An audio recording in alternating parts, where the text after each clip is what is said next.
Hi, Andy from Single Malt again. This month we're trying the Caol Ila 1996. Now, Caol Ila is one of the Islay whiskies. This is a little island off the west coast of Scotland, and it produces traditionally very strong, very peaty whiskies because there are not too many trees on the island, so they need to burn peat to actually dry out the barley.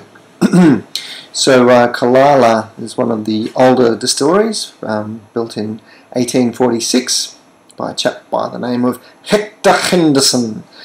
Now, in those days, he built a relatively large distillery, using peat that was dug locally and drying the barley, but it's now done down the road, still on Islay, but done by Port Ellen now.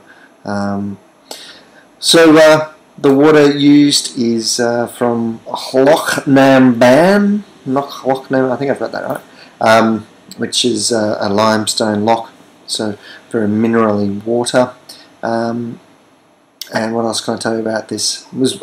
Actually it was closed in 1972 because well, it had been going for a long time, about 150 years, and they decided to close it down and basically rebuild it. It was very popular with blenders, so it couldn't produce enough whiskey for what was being asked of it, basically. So they knocked it down and rebuilt it, made it all state-of-the-art for 1975, and then reopened it. It's owned by who are they? Diageo now, which is the great big whiskey company that make all the whiskies in the world. Well, you know, Johnny Walker and all the really big spirits. So very hard to find. So we're going to open this little beauty now and give it a try and see how it tastes. So I'll tell you what I'm expecting before I actually take the cork out. So unroll the tin foil. What I've read about this would suggest that it's quite a light whiskey. You can see by the colour it's probably American oak, looking at that. Oh, you can read the back, which says it's actually first and refill sherry casks. So I'm probably wrong there with the cask type. Peat smoke with briny and oily aromas, palate with rich phenols and peat embers and sweetness. Full-bodied with a lingering peat smokiness for the finish. Oh, let's have a look and see what they say. 12 years old, distilled, 96, bottled, 2008.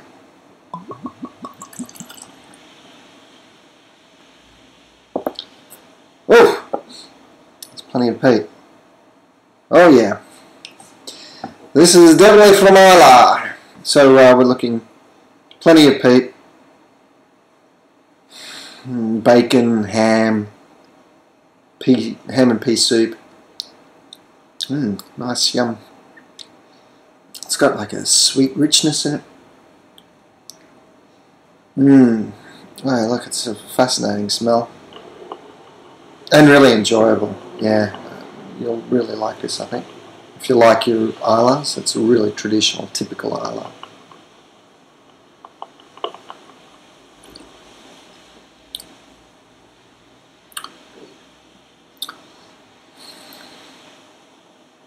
Okay. This is very different to things like Ardbeg, for example. Now, Ardbeg has 10 years in oak, and they tend to be very refilled. Yeah, notice Ardbeg's always very clear. This is quite a refill sherry hoggy, so a bit more Christmas cake, which marries beautifully with the smoke, actually, with the peatiness, and they just blend in really well together. You get those dried fruit characters melded in with the bacon.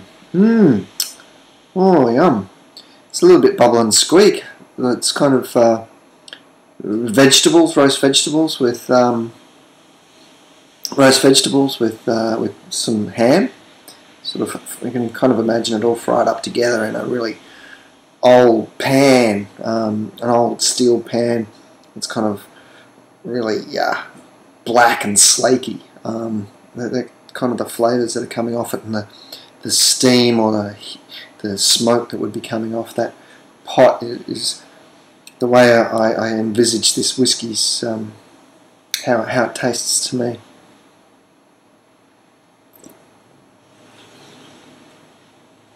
Oh, it's really oily as well. Not in a bad way, but it's got a real lanolin feel. It's really mouth coating, full bodied, heavy,